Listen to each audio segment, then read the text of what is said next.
नमस्कार, प्रादेशिक समाचार के साथ मैं उदय शंकर झा। पहले मुख्य समाचार। मुख्यमंत्री ने सभी जिलों के पुलिस अधीक्षकों के साथ की समीक्षा बैठक।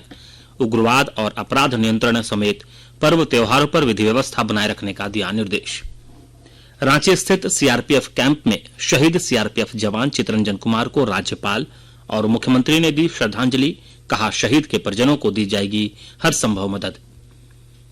बिरसा कृषि विश्वविद्यालय में लैंडस्केप प्रबंधन पर 3 दिवसीय राष्ट्रीय सम्मेलन आज से शुरू। राज्यपाल ने बाढ़ चेतावनी प्रणाली को दुरुस्त करने पर दिया बल। और मनरेगा मजदूरी ससमय भुगतान में बोकारो जिले को राज्य में मिला पहला स्थान। लगभग 1,81,000 से ज्यादा सक्रिय मजदूरों को मिला भुगतान। और अब समाचार विस्तार से। मुख्यमंत्री हेमंत सोरेन ने कहा है कि राज्य में कानून व्यवस्था बनाए रखना सरकार की सर्वोच्च प्राथमिकता है। विशेषकर उग्रवाद और आपराधिक घटनाओं पर हर हाल में लगाम कसा जाना चाहिए ताकि भयमुक्त वातावरण बनाए रखा जा सके। मुख्यमंत्री ने आज वरीय पुलिस पदाधिकारियों की उपस्थिति में सभी जिलों के पुलिस अधीक्षकों के साथ उच्च स्तरीय बैठक की। इस बैठक में कानून और व्यवस्था, उग्रवाद और अपराध नियंत्रण समेत विधि व्यवस्था संधारण से जुड़े विभिन्न मसलों की समीक्षा की। उन्होंने उग्रवाद प्रभावित गांव में शिविर लगाकर सरकार की योजनाओं से ग्रामीणों को जोड़ने का निर्देश दिया। मुख्यमंत्री ने पुलिस अधिकारियों को स्पष्ट निर्देश दिया कि राज्य के सभी जिलों में 1 माह के अंदर जैमर लगाने की प्रक्रिया पूरी कर ली जाए। उन्होंने आगामी पर्व त्योहारों को देखते हुए सुरक्षा व्यवस्था पुख्ता करने का भी निर्देश दिया। राज्यपाल रमेश बैस और मुख्यमंत्री हेमंत सोरेन ने आज रांची के ध्रुवा स्थित सीआरपीएफ कैंप पहुंचकर सीआरपीएफ के शहीद जवान चितरंजन कुमार के पार्थिव शरीर पर पुष्प चक्र अर्पित कर उन्हें श्रद्धांजलि दी। मौके पर राज्यपाल और मुख्यमंत्री ने शहीद जवान के परिजनों को ढांढस बधाया और गहरी संवेदना प्रकट की। मुख्यमंत्री ने ईश्वर से दिवंगत आत्मा की शांति और शोक संतप्त परिजनों को धैर्य प्रदान करने की कामना की। मुख्यमंत्री ने कहा कि शहीद के परिजनों को राज्य सरकार द्वारा हर संभव मदद दी जाएगी। उन्होंने कहा कि शहीद चितरंजन कुमार के शहादत को कभी भुलाया नहीं जा सकता है। राज्य के सभी जिलों के जिला शिक्षा पदाधिकारी और जिला शिक्षा अधीक्षक को निर्वाचन प्रक्रिया में युवाओं की भागीदारी सुनिश्चित करने के उद्देश्य से प्रशिक्षण दिया गया। निर्वाचन साक्षरता क्लब के गठन के संबंध में मुख्य निर्वाचन पदाधिकारी के रवि कुमार द्वारा प्रशिक्षण दिया गया। मुख्य निर्वाचन पदाधिकारी ने बताया कि कार्यशाला का मुख्य उद्देश्य साथ ही विभाग का लक्ष्य है मतदाता सूची में 100% निबंधन और निर्वाचनों में 100% सहभागिता। उन्होंने कहा कि राज्य में लगभग 20 लाख से अधिक युवा अभी भी मतदाता सूची में निबंधित नहीं हैं, जिनका निबंधन सुनिश्चित कराया जाना है। लगभग 1/3 निबंधित मतदाता निर्वाचन के दौरान मतदान की प्रक्रिया में भाग नहीं लेते हैं, जिसमें अधिक संख्या में युवा मतदाता भी शामिल हैं। इस संदर्भ में स्कूली शिक्षा विभाग के सहयोग की आवश्यकता है। राज्यपाल रमेश बैस ने आज राजभवन के दरबार हॉल में झारखंड उच्च न्यायालय से सेवानिवृत्त न्यायाधीश अमिताभ कुमार गुप्ता को झारखंड राज्य विद्युत नियामक आयोग के अध्यक्ष के पद की शपथ दिलाई। शपथ ग्रहण समारोह में मुख्यमंत्री हेमंत सोरेन, मुख्य सचिव सुखदेव सिंह, मुख्यमंत्री के प्रधान सचिव राजीव अरुण एक्का, महाधिवक्ता राजीव रंजन समेत कई गणमान्य व्यक्ति उपस्थित थे। इस अवसर पर राज्यपाल और मुख्यमंत्री ने झारखंड राज्य विद्युत नियामक आयोग के नवनियुक्त अध्यक्ष को शुभकामनाएं दी। देश का राष्ट्रीय सार्वजनिक खरीद portal government e market place GeM वस्तुओं और सेवाओं की खरीद के मामले में झारखंड सरकार के विभिन्न विभागों के द्वारा अब तक 1,600 करोड़ से ज्यादा की खरीदारी हो चुकी है। रांची में आज जेम विक्रेता संवाद के दौरान ये जानकारी जेम निदेशक अमरदीप गुप्ता ने दी। उन्होंने बताया कि वित्त वर्ष 2021-22 में जेम पोर्टल के माध्यम से 1 लाख करोड़ रुपए से ज्यादा के ऑर्डर विभिन्न सरकारी विभागों द्वारा संपादित किए गए। कुल मिलाकर जेम ने अब तक 3,02,000 करोड़ रुपए से अधिक मूल्य के व्यापारिक लेन देन के आंकड़े को पार कर लिया है। यह पूरे देश में खरीदारों और विक्रेताओं सहित सभी हितधारकों के समर्थन से ही संभव हुआ है। आकाशवाणी अनूठी पहल के साथ स्वतंत्रता के 75 वर्ष का उत्सव मना रहा है। इसका शीर्षक है आजाद भारत की बात आकाशवाणी के साथ।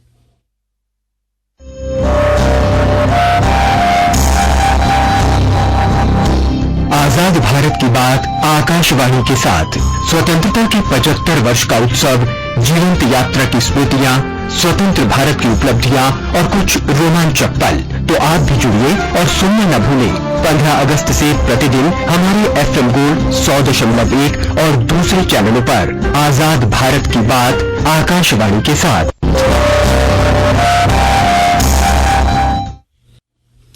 आकाशवाणी के ताजा तरीन समाचारों के लिए आप हमारी वेबसाइट newsonair.com पर लॉग इन कर सकते हैं।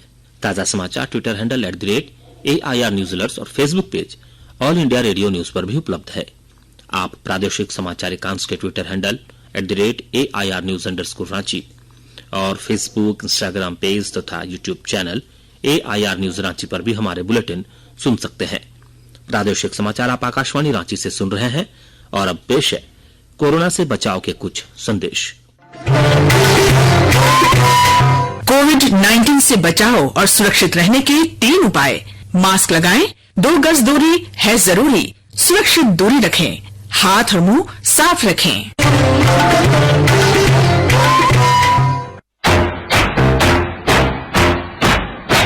चलो मिलकर एक शुरुआत करें, चलो एक फैसला आज करें, मास्क नहीं तो रोकेंगे, कोरोना को रोकेंगे, चलो एक वादा करते हैं, चलो एक वादा करते हैं, मास्क नहीं तो रोकेंगे, कोरोना को रोकेंगे। भारत सरकार द्वारा जनहित में जारी। आयुष्मान भारत देश के किसी भी हिस्से के मरीज को देश के किसी भी कोने में लाभ सुनिश्चित करती है और जो पहले असंभव। चला चला से हट का भैया, लाचार नहीं बहना और भैया, हर कोने में पहुंच रहा है सेहत का वरदान रवैया।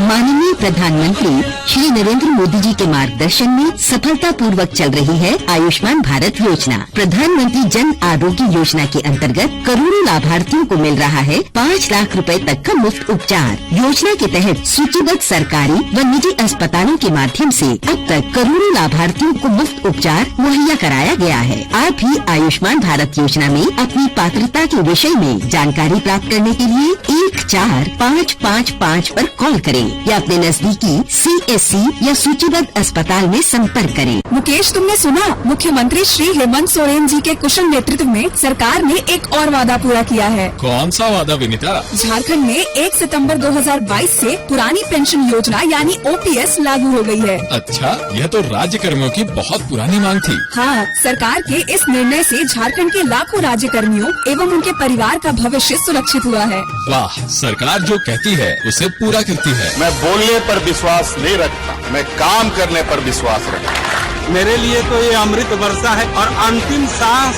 तक मैं मुख्यमंत्री जी के इस वरदान को नहीं भूलूंगा। सूचना एवं जनसंपर्क विभाग, झारखंड सरकार द्वारा जनहित में प्रसारित।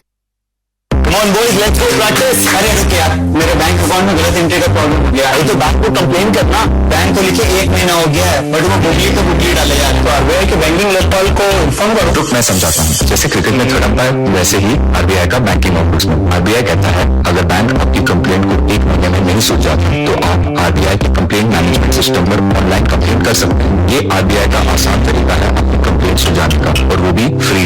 RBI कहता है जानकार बने, सतर्क रहिए।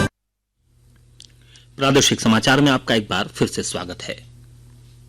राज्यपाल रमेश बैस ने देश में बाढ़ चेतावनी प्रणाली को दुरुस्त करने पर जोर दिया है। रांची के बिरसा कृषि विश्वविद्यालय में बाढ़ और जलाशय अवसादन रोकने के लिए भूदृश्य प्रबंधन विषय पर आयोजित 3 दिवसीय राष्ट्रीय सम्मेलन का राज्यपाल ने उद्घाटन किया। उन्होंने कहा कि जलवायु परिवर्तन की सर्वाधिक मार किसानों पर पड़ती है, क्योंकि वे इस परिवर्तन की चुनौतियों से निपटने की तकनीक और संसाधनों से लैस नहीं हैं। उन्होंने कहा कि वैज्ञानिकों को किसानों के बीच जाकर उनकी समस्याओं और परिस्थितियों को समझना होगा और उन्नत तकनीक और बीज उपलब्ध कराना होगा। हमारा देश कृषि के क्षेत्र में न केवल आत्मनिर्भर बनने की दिशा में तेजी से अग्रसर है, बल्कि खाद्यान्न की अपनी जरूरतों को पूरा करने के साथ साथ अन्य देशों को भी उपलब्ध कराने की दिशा में प्रयासरत है। भारतीय कृषि और कृषक कैसे आत्मनिर्भर बने, इसके लिए आप सभी कृषि वैज्ञानिकों को कंप्यूटर से सोचना होगा। आप लोगों को किसानों के बीच जाकर उनकी समस्याओं को सुनना और समझना होगा। हमारे किसानों को मालूम होना चाहिए कि उनका खेत किस फसल उत्पादन के लिए बेहतर अनुकूल है। किसानों को उनके खेतों की मिट्टी की जांच के लिए प्रेरित करना होगा। उन्हें बागवानी के लिए भी प्रेरित करने की जरूरत है। बिरसा कृषि विश्वविद्यालय के कुलपति डॉक्टर ओंकार नाथ सिंह ने बीएयू की प्रमुख गतिविधियां और उपलब्धियों पर प्रकाश डाला। उन्होंने कहा कि इस सम्मेलन की अनुशंसाओं से केंद्र और राज्य सरकारों को लाभकारी कृषि योजना बनाने में मदद मिलेगी। कुलपति ने कहा कि जल्द ही विश्वविद्यालय परिसर में सामुदायिक रेडियो की सेवा शुरू हो जाएगी। विश्वविद्यालय की विगत वर्षों में अनेक उपलब्धियां रही हैं, जिसमें कि आईसीआर की रैंकिंग में हमारा गुणात्मक सुधार हुआ है। हमारे वैज्ञानिकों ने 10वीं बार झारखंड राज्य के उपयुक्त 2 दर्जन से अधिक नई किस्में विकसित किया है। हमारे विश्वविद्यालय ने सोका यूनिवर्सिटी जापान से शिक्षा एवं शोध के क्षेत्र में एमओयू किया है। वन उत्पादकता एवं टसल के क्षेत्र में विश्वविद्यालय ने राष्ट्रीय संस्थानों से एमओयू किया है। विश्वविद्यालय में सामुदायिक रेडियो स्टेशन की स्थापना के लिए लाइसेंस का कार्य प्रक्रियाधीन है। जल्दी ही विश्वविद्यालय परिसर में सामुदायिक रेडियो स्टेशन की सेवा शुरू हो जाएगी। सम्मेलन में आईसीएआर के विभिन्न शोध संस्थानों, कृषि विश्वविद्यालयों, केंद्र सरकार, राज्य सरकार और अन्य स्वायत्तशासी संस्थानों के 300 से अधिक वैज्ञानिक एवं पदाधिकारी भाग ले रहे हैं। रेल मंत्रालय के मिशन रफ्तार के तहत धनबाद मंडल में ट्रेनों की गति बढ़ाने की तैयारियां तेज हो गई हैं। रेलवे ट्रैक रिन्यूअल और से लेकर सिग्नल तक का आधुनिकीकरण चल रहा है।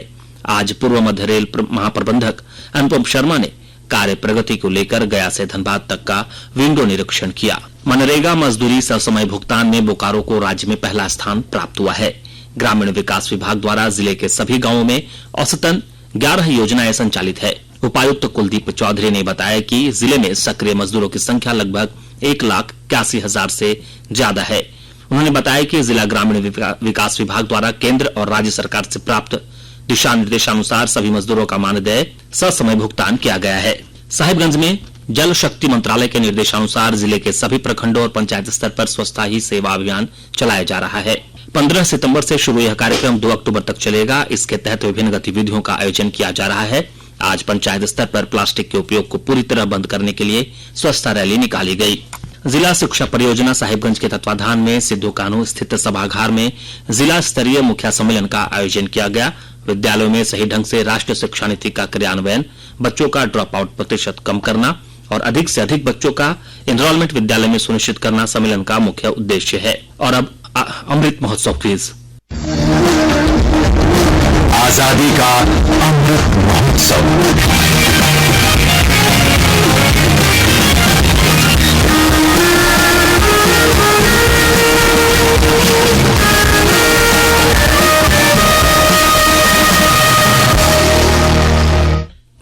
देश के 75वें स्वाधीनता दिवस समारोह के उपलक्ष्य में आजादी का अमृत महोत्सव के अंतर्गत प्रादेशिक समाचार एकांश आकाशवाणी रांची द्वारा स्वाधीनता संग्राम और उसके गौरवशाली इतिहास पर 18 अगस्त 2021 से साप्ताहिक अमृत महोत्सव क्विज का शुभारंभ किया गया है। यह क्विज प्रत्येक बुधवार को शाम 7 बजे प्रसारित होने वाले प्रादेशिक समाचार में शामिल किया जा रहा है। अमृत महोत्सव क्विज में आकाशवाणी समाचार रांची के साथ सेंट्रल कोलफील्ड्स लिमिटेड और मिशन ब्लू फाउंडेशन सहयोगी के रूप में शामिल है। 21 सितंबर यानी कल के क्विज में हमारा प्रश्न था, रामगढ़ राज्य की स्थापना कब हुई थी? इसका सही जवाब है 1368 में। इस प्रश्न का सही जवाब भेजने वालों में से आज के लकी विजेता हैं ग्राम अंबाझरना, पोस्ट सकलदीपा, जिला पलामू के शैलेश कुमार। शैलेश जी, आपको बहुत बहुत बधाई। आपको आपका प्रमाण पत्र और पुरस्कार जल्द भेजा जाएगा। धनबाद जिले के ताला टुंगरी पहाड़ की तलहटी में भारी मात्रा में विस्फोटक सामान बरामद किया गया। सीआरपीएफ 154 बटालियन और तोपचाची थाना की पुलिस को सर्च अभियान के दौरान यह सफलता मिली। अंत में मुख्य समाचार एक बार फिर। मुख्यमंत्री ने सभी जिलों के पुलिस अधीक्षकों के साथ की समीक्षा बैठक, उग्रवाद और अपराध नियंत्रण समेत पर्व त्योहारों पर विधि व्यवस्था बनाए रखने का दिया निर्देश। रांची स्थित सीआरपीएफ कैंप में शहीद सीआरपीएफ जवान चितरंजन कुमार को राज्यपाल और मुख्यमंत्री ने दी श्रद्धांजलि। कहा, शहीद के परिजनों को दी जाएगी हर संभव मदद। बिरसा कृषि विश्वविद्यालय में लैंडस्केप प्रबंधन पर 3 दिवसीय राष्ट्रीय सम्मेलन आज से शुरू। राज्यपाल ने बाढ़ चेतावनी प्रणाली को दुरुस्त करने पर दिया बल। और मनरेगा मजदूरी ससमय भुगतान में बोकारो जिले को राज्य में मिला पहला स्थान। लगभग 1,81,000 से ज्यादा सक्रिय मजदूरों को मिला भुगतान। इसके साथ ही आकाशवाणी रांची से प्रादेशिक समाचार का यह बुलेटिन समाप्त हुआ। नमस्कार।